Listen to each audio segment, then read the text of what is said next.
Fuck Stephen A. Stephen A, Stephen B, Stephen C.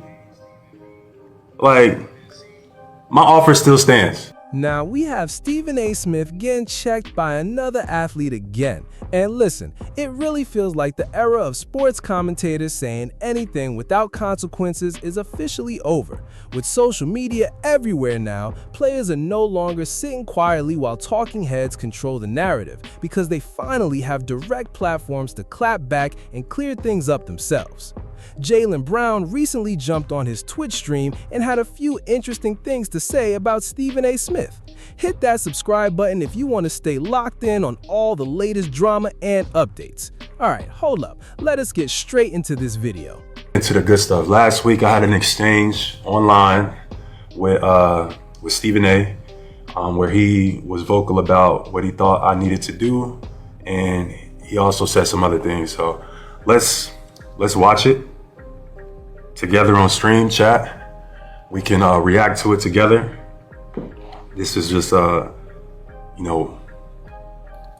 just doing some investigative journalism. This is what one of the clips that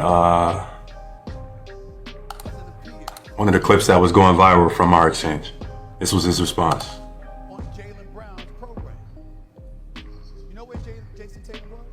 Let's start it over. That Jason Tatum hasn't appeared on Jaylen Brown's program. Okay. You know where Jason Tatum was? Right here on First Take. Let's pause right there. What type of journalism is this? Jason Tatum hasn't been on my stream, and this is what we're talking about on First Take? What if JT just don't like being somewhere in an uncontrolled environment? Why are you doing journalism on me having guests on my stream? And this is a part of the reason why I started streaming. This is a part of the reason why people use the term clown and it synchronizes with someone like Stephen A. Smith. Because this is what you're using your platform for. What are you talking about? Let's continue. Jason Tatum, so in other words, Jaylen Brown, Jason Tatum showed up on First Take before he showed up on your damn show. What does that have to do with anything? What? This is journalism? This is why I started streaming, chat. What does that have to do with basketball? What does it have to do with performance? What does that have to do with anything relative to like the game?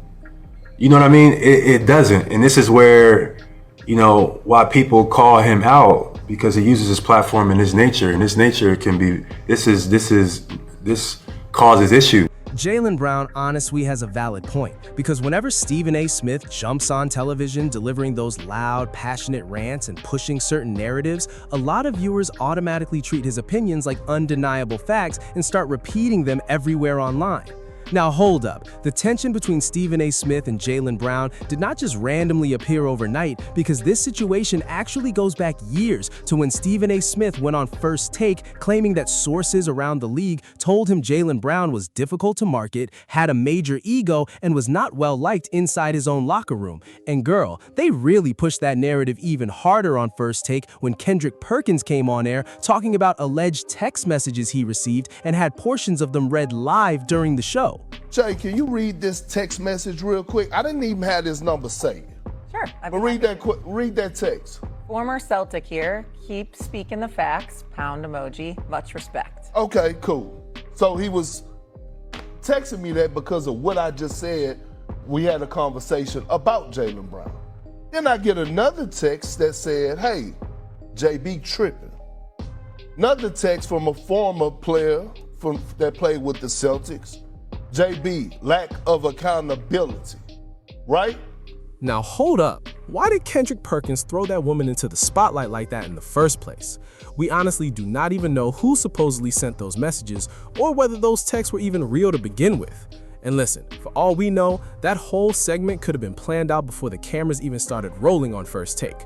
That is exactly why players are building their own podcasts, Twitch streams, and platforms now, because these media personalities are taking things way too far for clicks and reactions sometimes. Of all the stars in the history of the Boston Celtics, you the only one because you were driving the bus. Ain't nobody pointing to Jason Tatum. He was sitting. Right. He was sitting. He was in street clothes. You the only one. The only star in the history of the Boston Celtics that ever lost a 3-1 lead and surrendered it, and that's your favorite year. Why? Because you and your teammates developed better chemistry and camaraderie? You understand what I'm saying? Because you overcame adversity? See, this is where I gotta pause again. See, this is a narrative that he's creating. This is in journalism. This is him making his own opinion and formalizing it about what I had to say on his platform. And this is why, respectfully, a lot of people say, fuck Stephen A. Because this is the type of stuff he does and then he doesn't recognize it. But he's creating a narrative saying that the reason why I'm saying that I had my favorite seasons is because selfishly I had a best performing year. Not the fact that we outproved expectations, not the fact that everybody expected us to be nothing and we had to fight and we showed up and we competed every single day and we had to fight for every victory. Not the joy of watching our teammates grow, or not the joy of watching guys who are unproven start to solidify themselves as well through leadership, through chemistry. Like, he maybe not doesn't understand that because maybe he's never had to fight for nothing in his life. Maybe anytime adversity is hit, he's rolled over or he's gave in. So he thinks it's the same thing as somebody who has little to no expectation and they stood up and they made a name for themselves. He may not understand that concept, and that's why he's pushing his narrative. But once again, this is what Stephen A is using his platform for. Let's see what he finishes with. What happens? What's the remedy? Given all these things you're pointing out, I'm with you. But that's why I brought up the whole trade thing again. What are you going to do about it? I don't mind. But what I'm saying is the first order of business is that he needs to be quiet and like big.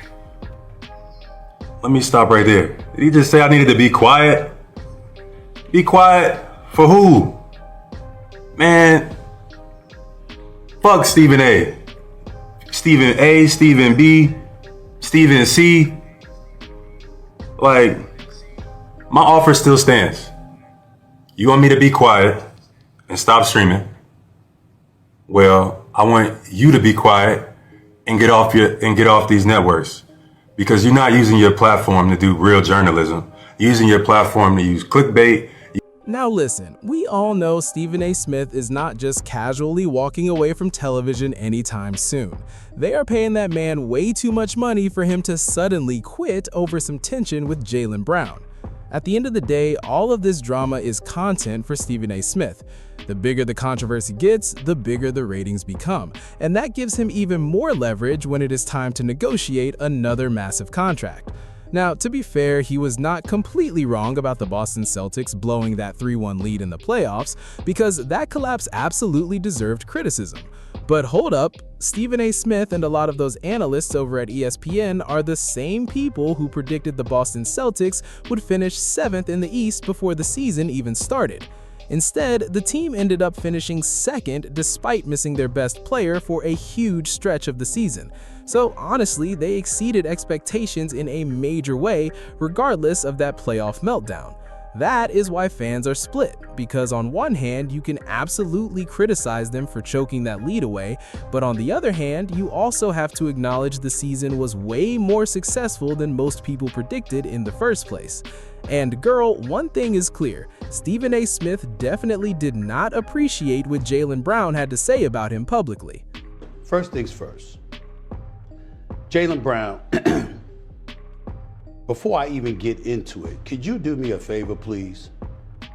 Get your ass a studio. You looking like you in some dungeon, in a little room or whatever. You making $54 million a year. You're gonna make 57 next year, 61 the year after that, 67 the year after that. You're in the midst of a $304 million contract.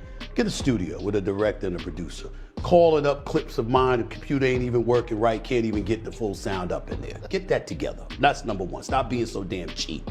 You got the money. Pay it, okay, for a better production. Number one. Number two, I'm not going to disrespect Jaylen Brown. It's amazing to me, Jay, Big Perk, Shay, how Perk said all the things he said, you said all the things you said, Wilbon said all the things he said. Everybody said something, and I went on, I've spoken on it on numerous occasions. and you pick some 20-second clip of me talking about how Jason Tatum showed up on First Take, but not your podcast, stop it. I'm not going to get into all of that.